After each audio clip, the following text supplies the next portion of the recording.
What are you doing, kiddo? You really gonna go through with this? If you've been following my channel for a while now, you probably know my most controversial video was one I did back in 2014 regarding the enemy AI in The Last of Us for PS3 and the false promises I noticed in its pre-release interviews and previews. In spite of all of that, I still look back at the game positively and respect various aspects of its design, from the tightly strung together events of its story to its striking environments. Even then, I was kinda dreading the release of Part 2. Not only because I'm a lot more cautious when it comes to sequels these days, but there was just so much drama and negativity surrounding its release that seemed to paint the whole experience as a miserable time that I wasn't sure I wanted to get involved in. But I took the plunge anyway while I was still spoiler-free, and overall, I'd say I had a positive experience with this game as well. This doesn't seem to be the same for many others though, and I see a lot of people trashing the game for their perspective on the story. While I do have my complaints about the pacing and structure of the game's events, as well as the abundance of almost redundant walkie-talkie segments in general, I don't know, I enjoyed the narrative for the most part. But really, what I enjoyed the most was the gameplay, and this presents an interesting contrast regarding the discussion surrounding this game versus the first. The Last of Us came out 7 years ago, damn, and was met with near universal praise, specifically for its characters and storytelling chops. After 7 months of hearing this, I came in with a very gameplay-centric stance, pointing out how the core of the game had glaring flaws. While I appreciate everyone who has supported that stance and my points in that video over the years, which I fully stand by to this day, I've noticed many of the same people trashing on the sequel for parts of its narrative, while disregarding that same core when it comes to this entry. Keeping consistent with my critiques of the first game, I felt compelled to return with a follow-up acknowledging the efforts Naughty Dog made to improve the combat encounters of Part 2, while also making good on several of the promised mechanics presented in the demos of the original that were either left on the cutting room floor or fabricated to begin with. In the same vein, I'll also be discussing the E3 2018 gameplay demo of Part 2 so we can see if it's any more faithful to the final game than the pre-release footage of the first.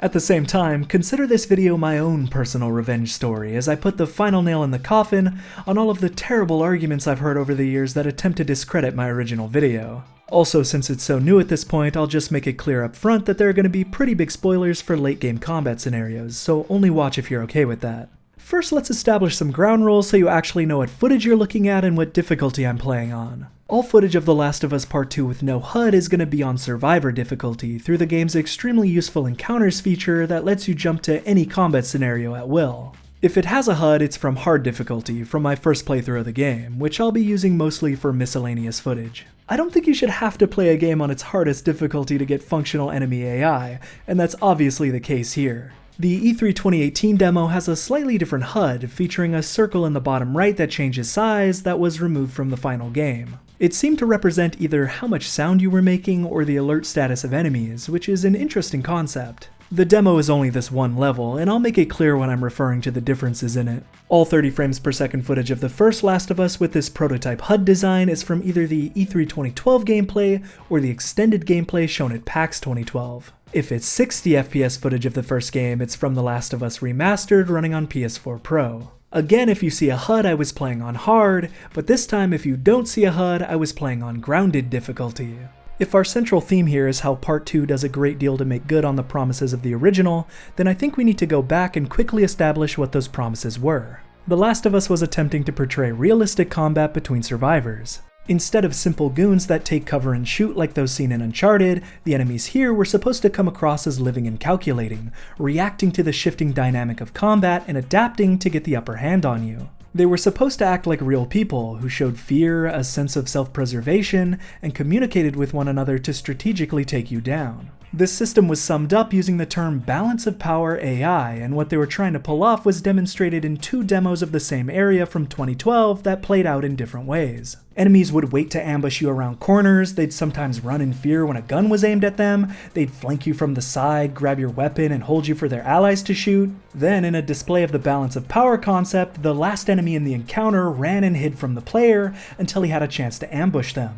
None of these things happen in the final game, and instead what we got were very robotic enemies who run straight at you even if they're only wielding a stick, and operate with short-term memory loss, consistently forgetting where you are within a few seconds. Because of this, I found the enemies to be extremely easy to manipulate. All you needed to do was throw a brick at a wall in the middle of combat to make one of them run out of cover to stare gormlessly at wherever it landed for a free headshot. There just seemed to be so many oversights in the way enemies were designed, making them extremely easy to overcome in ways that went against that idea of believable combat encounters. Not to mention their pathfinding was completely broken, with enemies at times being incapable of even passing through doorways. They'd often freeze up as if they had no fallback for a given situation. For example, melee enemies would just stand completely still in a hostage situation, letting you push them around and line up a perfect headshot without fear of missing. Unlike the demo, only these gas mask enemies in red could throw Molotov cocktails at you. But because that was their only weapon, they were programmed in a really weird way where they'd constantly try to run from you, then change their mind and try to gut punch you.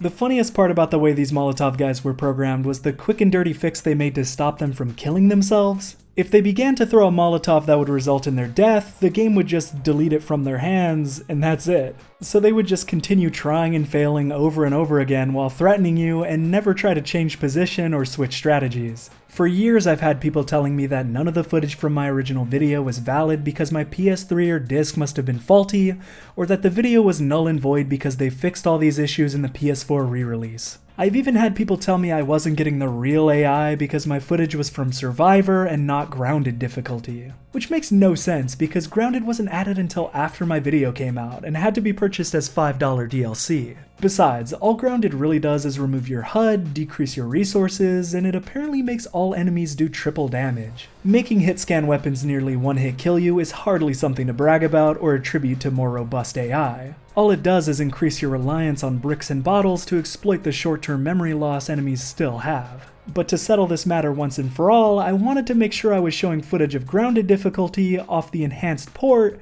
running on a much more capable PS4 Pro instead of a PS3. This is a totally different copy of the game, on a totally different console, on the highest possible difficulty available, yet I was still able to showcase all of the same problems I pointed out in my first video, and even a few more. My PS4 actually crashed twice while playing, once picking up a health item and the other after a clicker phased through a table. Regardless, I don't see any difference between the way the AI works in the PS3 or PS4 versions, and to my knowledge, Naughty Dog has never claimed the AI was improved for this port. It's just something some defensive fans have invented to save face. So I don't want to see anyone trying to use any of those weak talking points as a silver bullet against my original video again, because everything brought up there is still true when playing the game at its highest power level. You know, until someone claims I didn't get the true experience because I didn't play the PS4 disc over backwards compatibility on the PS5. It was pretty nostalgic hitting this level again to showcase these issues at a higher fidelity, but let's move on to the second game to see what was left out of its E3 presentation. As expected these days, there are various graphical downgrades in both the environments and character models, but I don't think any of these are big issues. The game is still pretty impressive visually, with the biggest downside being its frame rate, which seems to be sub 30 frames per second a lot of the time, even on PS4 Pro. So I can't imagine how much worse it would run if they tried to keep some of these higher fidelity models. Who knows, maybe they'll be in a PS5 re-release or somehow get unlocked when you try to run it through backwards compatibility. It would be a really cool move if they made it that easy. There are some set piece differences, like a group of enemies gutting someone in the far right corner of this area, while in the final game, there's just a body here, and they're gutting someone in the middle instead. When Ellie hides under a vehicle, someone bends down and spots her, but anytime this happens to me, they almost immediately grab me and pull me out, instead of just staring and letting me get a headshot. I don't know, maybe they'd stare longer if I lowered my difficulty settings. I've very rarely had an enemy stand on a vehicle to gain a higher vantage point on me, but it is possible. Next, in one smooth motion, Ellie picks up and throws a glass bottle at an enemy.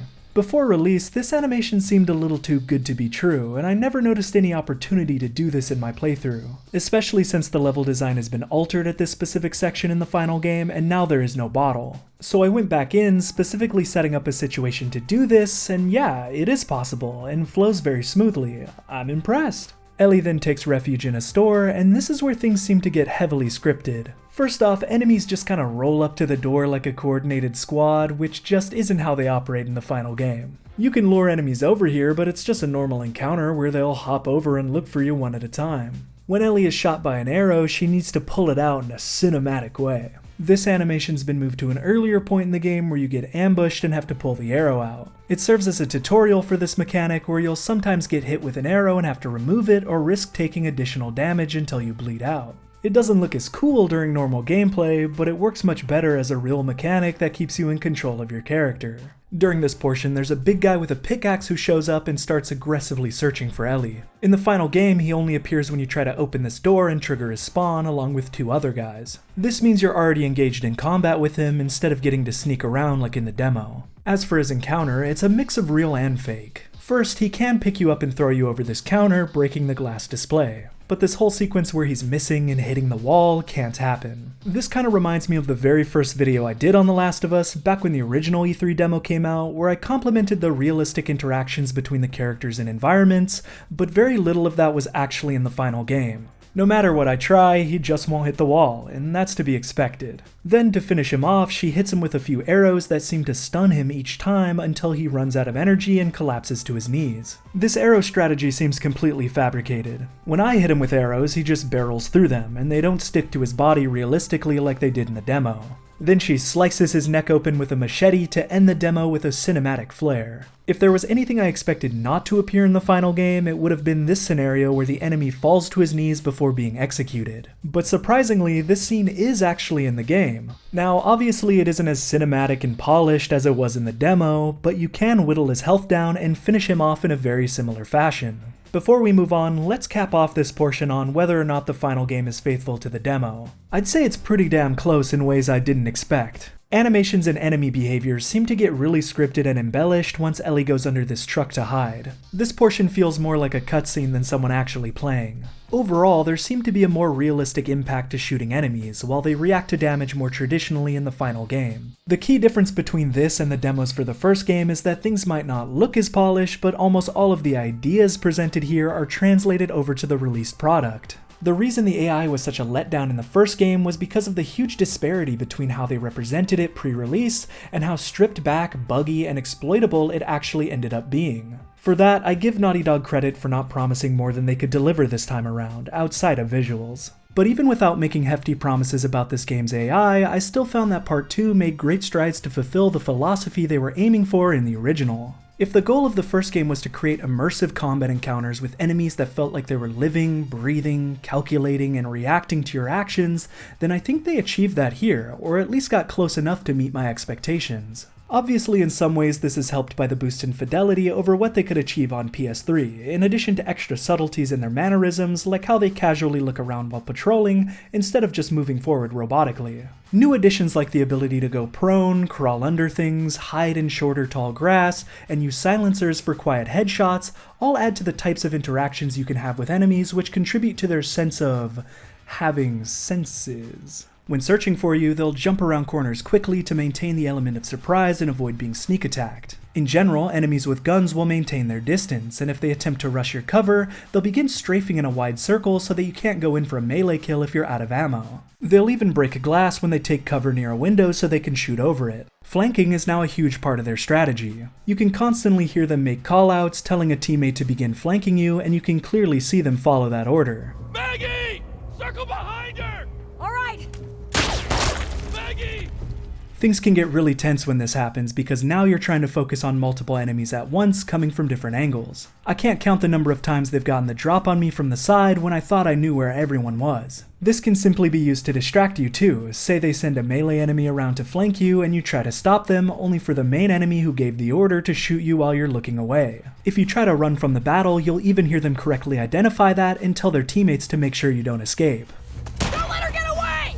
I believe the more open and detailed environments of Part 2 benefit the sense of intelligence the enemies have. They've got more freedom to move around, so you won't see them get hung up in tight spaces as much as you did in the original. Not only that, but levels tend to be a lot darker with more places to hide, so their actions are more obfuscated and mysterious. Another addition that adds to immersion is that each enemy has a name. So when they make these callouts and communicate with each other, they'll often do it by name, which makes total sense when trying to order a specific character to do something. So for example, in this encounter, I know the only female in their group only has a pipe. So when I hear them yell for her to flank me, I can prioritize my efforts on the guys shooting at me, knowing that she has to physically run up to me to attack. Giving enemies names that they all refer to each other with is a really cool detail in an effort to humanize them. When you take one of them out, you'll hear the others yell their name in shock and get angrier. When I heard they were adding in names for enemies, the first thing I thought was that they were all going to be randomized and not actually stick to each character.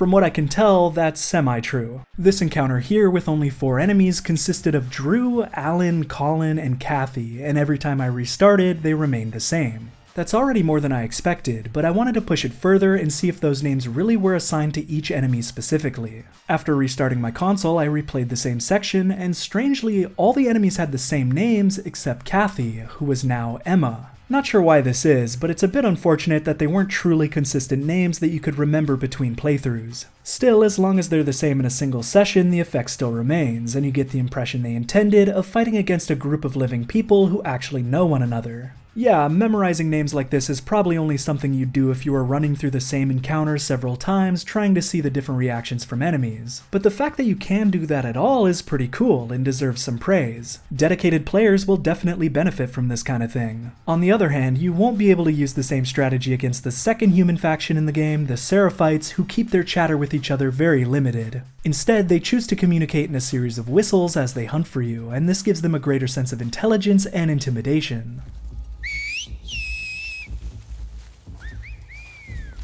For example, if they notice something, they'll let out a soft whistle to let the others know, and if they find a dead body, they'll whistle loudly to alert the others. They're a massive step up from the chucklefuck Fist of the North Star bandits of the first game, who I'll admit I'm a bit nostalgic for. The closest Part 2 gets is with these big Seraphites who choose to only use melee weapons and can handle being shot in the head. They kinda remind me of those bald chads from Uncharted 3 that would try to fist fight you in the middle of a shootout. Anyway, through observing the Seraphites hunting, you'll pick up on what each type of whistle is meant to convey and gain that insight into their thought process. As they search, they do this thing where one will whistle and another will relay back with another whistle. I spent a long time trying to figure out what this was meant to signify. Were they just communicating that they didn't find anything in a certain location? I thought it might have been a clever way to report they were still alive, kinda like the guards who would call in on the radio in MGS2. If you killed them, they wouldn't be able to give a status report, which would trigger more enemies being sent in to investigate their disappearance. I was thinking this back and forth whistling strategy might have a similar effect, where if you killed one of them and the other didn't get a whistle back, they'd know which way to investigate to find their body and alert the others. Unfortunately, in my testing, I wasn't able to find any effect on enemy behavior based on killing one of the 2 Seraphites alternating whistles between each other. I could be wrong on this, but based on what I've found, it feels like a bit of a missed opportunity. In addition to what I brought up before, they also could have used this to avoid falling into the trap of investigating a dead body only to be ambushed. Say they didn't get a whistle in return, they could immediately report it as a death to the others, or they could silently make their way to where they last heard a whistle to find you and not be surprised when they find the body. As it stands, this type of whistling seems to exist just for immersion's sake, to give you the idea that they're constantly communicating even though they aren't conveying anything in particular. For me, figuring out how an enemy is programmed to operate and respond to certain situations is all part of the fun of mastering a game's systems, and learning how to overcome its obstacles in the most concise way possible. That's why I noticed so many nuances to enemy behavior, but it's also why I was able to spot so many oversights and issues with the AI in the first game. I wasn't just passively taking in combat encounters at face value, I was learning what made these guys tick and developing new strategies. Like I mentioned before, the fact that enemies in the original could be so easily manipulated by bricks and bottles in the middle of combat. This would pull enemies out of different rooms and they'd just run out into the open and stare at where it landed, like a wall for example. Even weirder, it was almost like this would stun lock them, because you could continue your shootout with bullets whizzing by their head and they'd just continue staring off in their own world. I tried this strategy several times in the second game, and nothing. Enemies engaged in combat with you were just that, and throwing a bottle over their head wouldn't suddenly cause them to get out of cover and shift their focus to the wall behind them. The game even had a hint pop up saying exactly that, almost like they were really proud to have fixed this issue. I'd like to think my feedback in the last video helped make this happen, but either way, good on them for addressing it. Of course, enemies that have lost track of you will be distracted by thrown objects, and that's the way it should be, since they don't know where you are, and the sound might be a clue to your location. Earlier, I mentioned the issue of melee enemies freezing up when they were presented with a hostage situation. They just let you take your time lining up a free headshot and you got an easy kill. This time around, I noticed that melee enemies would tend to keep their distance until they saw an opportunity to rush you. And when they're presented with a hostage, they'll back off and wait for an opportunity to get you from behind. They'll stay back when you're looking at them and then run up and grab you if you look away. You can even pull a reversal on them and use them as another human shield. The way this played out reminded me of the demo for the first game, where Joel was being grabbed and he reversed it, and the enemies shot their ally a few times as he tried to make it towards another room. In the final game, if your hostage got shot, Joel would immediately discard them quickly, while in part 2, your hostage can take several shots, and even after they're dead, you can continue using them as a shield as their body slumps to the ground and Ellie eventually drops them. On a similar note, in that original demo, Joel was shown attacking an enemy and taking his shotgun to use against him, but there were no actual disarms like this in the final game. I even looked up a bunch of melee compilations to see if I might have missed them, but I didn't see this type of disarm in there either. Sure, you can knock a stick out of an enemy's hand during a fight, but none where you take their weapon and use it against them. Meanwhile, Ellie can do this in part 2 and in a ton of different ways. Sure, she doesn't do it with anyone's gun, but you could argue it wouldn't make sense to steal someone's rifle when you already have your own, and you could just mess them up with your knife. The amount of animations like this in melee combat is impressive, and seeing these characters being able to pull off so many different attacks lends to their believability. Honestly, it sheds light on how bad the melee combat could be in the first game. I always knew something felt off about it, since at times you were at the mercy of an enemy's attacks because the only time you could ever dodge or counter was during very specific moments when the game would allow it. It felt like you were just trying to suck each other into stiff scripted combos, and the game arbitrarily decided whoever floated the right way would actually connect a hit. If anything got in your way during a brawl, including Ellie running around, the game wouldn't know what to do with itself. If your animations weren't connecting exactly the way it wanted them to, your weapons would just phase through them. Maybe this is just grounded mode being so much fun, but I swear enemies would just teleport out of my attack animations and get an insta-kill on me. How does this stuff make any sense? Well, I never had anything like that happen in part 2, and generally its melee combat was fluid and satisfying. You used to be able to walk or even run up to enemies and attack or grab them before they noticed you, but here you can't even walk up without them hearing you and turning around. Running straight for them tends to work even less, especially once they get their gun lined up. If you try this, it'll feel like hitting a brick wall as they begin pelting you with extremely accurate shots that drain all your forward momentum. This is absolutely intentional, with a hint letting you know that running straight into a gun barrel isn't a good idea, so your best bet is to just fall back before you die. You gotta give credit to how brutal and realistic the gore is, along with enemy reactions to it, letting you know to what degree these people feel the pain you inflict on them. The gore was really well done in the original too, but things could get a little funny with the game's ragdoll physics. Here, things are taken to a whole other level. When aiming for an enemy's head, I've ended up shooting them in the neck and you hear them gargle on their own blood as they keel over. Detonating a landmine completely obliterates an enemy's lower half. Shards of glass stick out of their face if you attack them with a bottle, and how about how enemies will continue to writhe on the ground after you blow off their arm or leg. The game even lets you kick them before they bleed out, which is just another layer of cruelty. A similar concept exists for infected too. You can blow out their legs and they'll still come crawling for you on the ground. You guys know I love dynamic dismemberment in games. I complimented both Metal Gear Rising and Binary Domain for having this type of thing. If a game lets me take off an enemy's limbs and has that affect the way they continue to fight, I'm giving bonus points just for putting in that extra effort. They even finally made good on the concept of clickers using echolocation to spot their prey. Now they'll periodically stop and send out a burst of sound, and even if you're in that direction completely silent, they'll come after you. In the first game they couldn't see, but heard like any other enemy. So the entire idea of this monster developing a method of clicking to compensate for its disfigured face and lack of eyes was completely lost. I think people falsely assumed the concept of the clicker was that they weren't supposed to be able to see or hear, but only see shapes through the echoed sound they created when clicking. The first game compares them directly to bats, using sound to see, but even bats need their ears to receive the sounds they produce for echolocation. The problem is, the first game directly states they'll use their clicking to hunt you, only for them to only use noises you produce to detect your location. They never said they can't hear noises too, but the central gimmick of the clickers using clicks to act in place of their sense of sight was totally lost. In part 2, clickers now function the way they were intended to, with the bursts of sound they use to find you. And while every click they make doesn't serve this function, I guess you could assume they're either not strong enough or the developers thought it would be too annoying if you were constantly being caught. The original game actually never had a single moment when both infected and human enemies were in the same encounter. The first time this happened was in the Left Behind expansion that came out the next year, and you could tell these enemies weren't really designed to be fighting each other. It was more just a slap fest. In 2, there are several moments that incorporate both, and it's really exciting seeing them go at each other, especially with how the lighting is done in these parts. Silencers can be used not only for stealth kills, but for sound manipulation as well. The silencer will disguise the gunshot's origin, but the bullet will still make a sound when it impacts a surface. So you can use this to lure clickers out into the open to rain terror on the human enemies you need to get by. There's even an area early in the game that's pretty large, with several different buildings having encounters that are totally optional.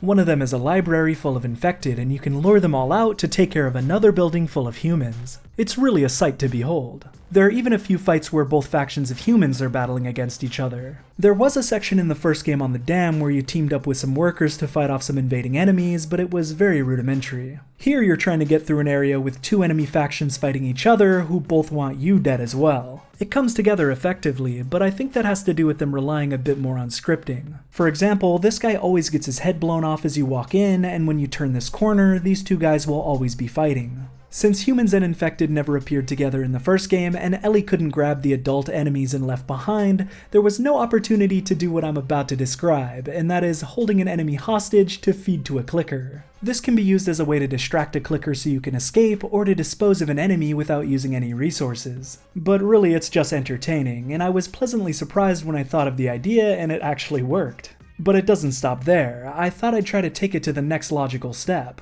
Originally, you could grab infected enemies from behind, but there was no way to move them around. You were stuck in place, and your only option was to choke them out. In part 2, you can grab them just like a normal hostage, and because of that, you can even get clickers to eat other infected enemies. It makes total sense that they wouldn't be able to tell the difference between who they were attacking in that situation. This is the kind of satisfaction I'd get from a Metal Gear Solid entry when testing out some obscure idea and seeing that the developers actually took the time to program an appropriate response just in case you tried it. I would have expected the clicker to just clip through them and kill me if I tried this type of thing, but no, it works like it should for both enemy types, and I was really impressed by that level of detail. Say I have a runner and clicker coming at me and I only have one bullet. I just need to kneecap the runner so I can grab them and feed them to the clicker. Now the runner is dead and I have a chance to escape the clicker and look for more supplies. Since I brought up kneecapping, the ability to shoot enemies in the leg so you can grab them is a new addition too. Shooting an enemy in the leg in the original just stunned them for a second, like if you hit them anywhere other than the head. Sometimes it's just easier to aim for someone's two legs instead of their tiny head, especially if you don't want to risk missing.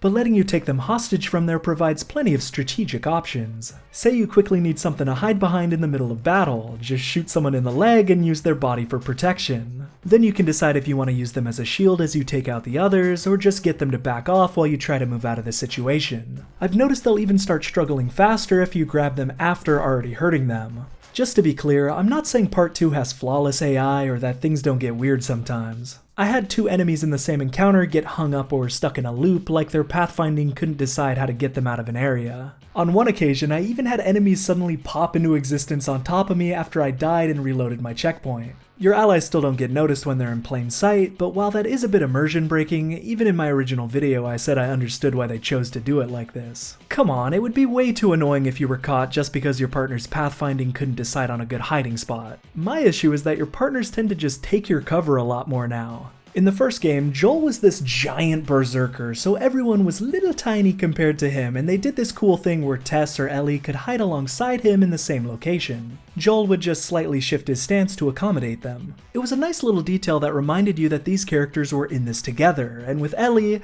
it added to the whole fatherly bond the developers were trying to establish. Now that Ellie and all her friends are normal-sized adults, they left this type of thing out. But now I just felt like I was constantly being pushed out of my spot and cover, like they took priority. Anyway, these issues weren't frequent or even severe enough to be deal breakers, and I feel like all the new additions more than outweigh these hiccups. For example, how about the addition of dogs as an enemy type? They add a new layer to these encounters, not only because they'll dart through grass making them hard to kill, but because they actually have a sense of smell. If they pick up your scent, they'll begin tracking you down, which will complicate your plans for making it through an area undetected. They actually ended up being a lot more intelligent than I expected. If you go through a door and close it behind you to try to shake them, they'll start scratching at it so their master will open it, or they'll just come in through an open window instead. I thought I could lose them through a hole in the floor, but they just jumped right down and continued following me. These dogs have names too, and you'll hear their owners shock when they die. It's difficult to just stealth kill them ahead of time too, since you'd have to take both the owner and pet down quickly before the other gets a chance to alert their team. To deal with them, I found myself setting landmines, knowing they'd follow my path right into them. This type of guerrilla warfare was really fun. It's a guard dog. You wouldn't want it to start barking. A dog's sense of smell is better than ours. They're a natural choice for use in combat.